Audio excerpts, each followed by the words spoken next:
मंडळी, कसे आहात? मस्त ना, असायलाच पाहिजे. नरक चतुर्दशीच्या खूप खूप शुभेच्छा. या चिवडा करायला मी पोहे वाळवून घेतले, त्याच्यामध्ये भाजून घेतलेली डाळ, शेंगदाणे, खोबरं, थोडस मीठ, पिठी साखर घातलं. इकडे मी कढीपत्ता, थोडीशी कोथिंबीर आणि थोडासा पुदिना हे चांगलं कुरकुरीत होईपर्यंत तळून घेतलं. आणि आता मी नेहमीप्रमाणे आपण जशी पोह्याला फोडणी करतो तशी फोडणी करून त्याच्यावर पोह्याचे घालणार आहे. तुम्ही कसा करता चिवडा? तुम्ही अजून कोणत्या पद्धतीने करता?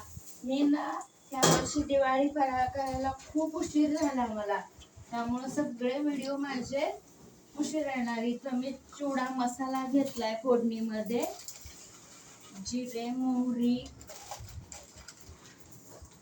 थोडीशी हळद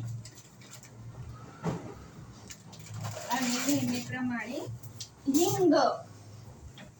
गॅस बंद करते म्हणजे फोडणी आपली करपणार नाही, फोडणीचा रंग बदलणार नाही.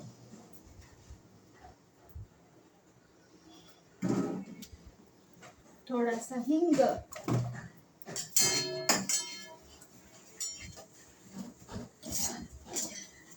आता ही फोडणी थोडीशी गार झाली की मी या चिवड्यावर घालून घेणार आहे.